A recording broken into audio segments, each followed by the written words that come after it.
Kenya Flower Festival Fraternity. We are so excited today to have Waithera Kabiru with us. Hi, Waithera. Hello, Rosemary. And this one is for you. Gosh, thank you so much. These look beautiful. Hope you love it.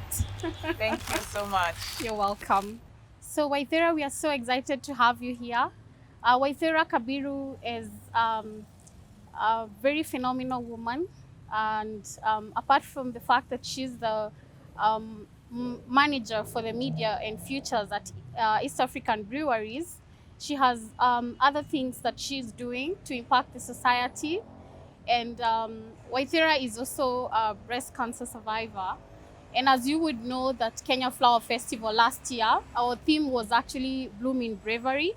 And the whole idea was actually to celebrate and um, to celebrate with the survivors and to also walk in terms of giving hope and giving more of blossoms of hope to the people who are actually going through this, this disease that has caused so much, turmoil in our lives. And today we are here. Waithera, karibu sana. Thanks, Rosemary, for having me. And again, thank you for the gorgeous flowers. I love flowers. As you heard, I am a breast cancer survivor. I was in a third stage diagnosed, survived it a few years ago. So I'm about 6, 7 years in remission, which is, all thanks to God and all my doctors who were supporting me. I'm also a mother, so I have 3 children, and I'm also a wife. Um, as you heard, I am in marketing. I do work for EABL, and I really love what I do. In addition to that, I am a director of the Second Chances Foundation, and in addition to that, I am a PR director for the Rotary Club of Lavington Gioni. Whoa, look at that CV. Whoa, you're one woman to reckon. And I mean, even no matter what you've gone through, you've actually managed to achieve all this and to be able to continue impacting the society. So, Waithera, what has this whole journey and this experience of, breast cancer, what did you learn from that, and what are you still learning from the whole experience? Like I mentioned, I was diagnosed with breast cancer in 2012. It was at a late stage. I had to go through surgery, I had to go through chemotherapy, I had to go through radiation and a long hormonal treatment. So, in total, I was probably in treatment for about 2 years. So, there's several things I learned. First of all, during those 2 years, I learned that cancer is a very expensive disease to treat. At that time in 2012, 2013, NHIF was not covering cancer. This is different now. So we really appreciate now that we have NHIF that covers cancer. So, of course, I did run out of, as much as I had medical insurance, I did run out of coverage. So I had to go out to friends and family to seek financial support. And one of the things I learned is, I think we all know this, that Kenyans are very giving. So got a lot of immense support in terms of, the financial need I had at that time. And that's one of the reasons my friends and I set up the Second Chances Foundation, so that we could actually go back into society and see how we can support others the same way I was supported. The other thing I learned is that when I was diagnosed, I knew very little about the type of cancer I had. And what I did is I immersed myself in understanding what this cancer was. So, getting a lot of knowledge and information, reading journal articles, not just Googling any information, reading medical journals, journal articles, reading books from credible scientists or doctors about what this cancer entailed, having real dialogue with my doctors so that they can give me all the information I need to make informed decisions as I'm going through treatment. Also, they say information is power. So I was not sitting there in the dark wondering, oh, what's going to happen to me? Is this going to work? Is this not? I had the information. I was able to make informed decisions. And that's a key lesson I also tell cancer patients. Understand your disease, know it head on so you can attack it head on. Ask the questions, don't be shy. Before you go for your doctor's consultation, write 10 questions you're going to ask your doctor. And trust me, the doctors have that information. Make sure you also get it. The final thing I learned about cancer, is to have hope. As much as I was diagnosed as third stage cancer, so we have stages 1 to 4. So it was very grim. The first thing that came to mind was, am I going to survive this? I had children, I'm like, my family, I'm like, am I going to be a mom for them? But I said, if I start thinking those dark thoughts, I'm not going to get through this.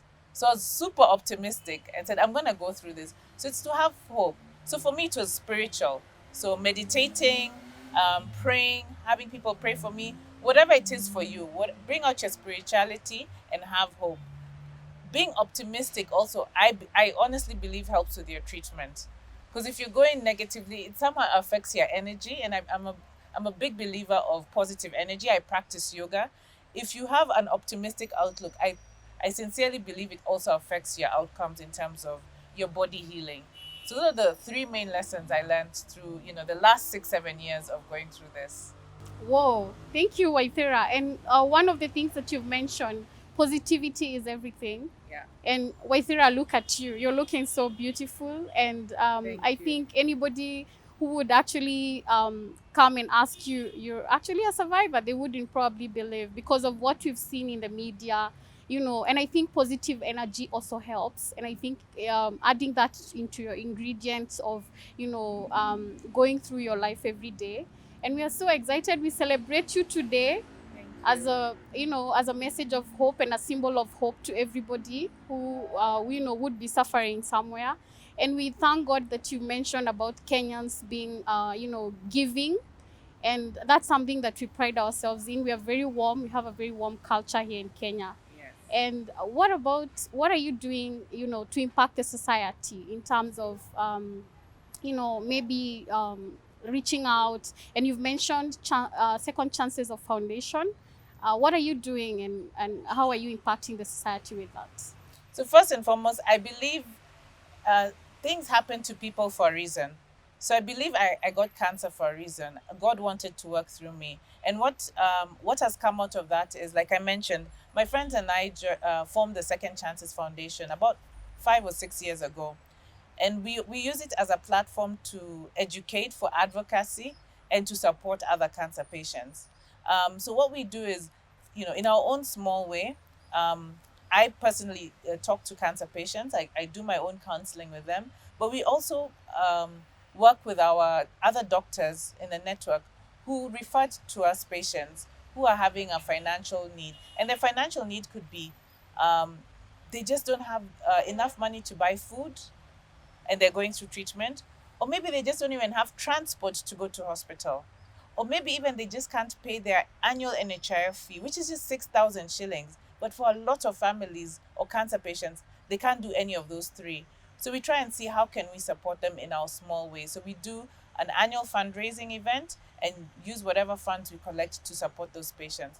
But I think the biggest thing in terms of my impact in society is talking about it, educating others. I personally, like I said, I didn't know much about cancer, and I wish there was a lot of people talking about it back then.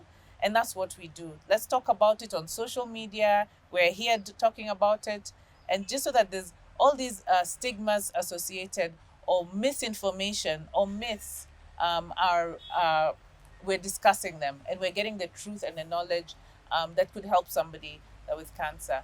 In addition to that, I mentioned I'm also a Rotarian. We also do the same within the communities. We go out and we support communities in terms of the needs they may have, and we do the assessment. It could be you just need food. It could you just need something else. So that's what thank God God has enabled me to do over the last few years through the foundation and through Rotary. Oh, I love that. And it's actually more of back to the basics. And when we mention, Yes. support, we don't, sometimes we may actually think just little support, as little as it may sound, food, Yeah. you know. Yeah. I love that point, Dera, and you're doing an amazing job. I wish you all the best with the Second Chances Foundation.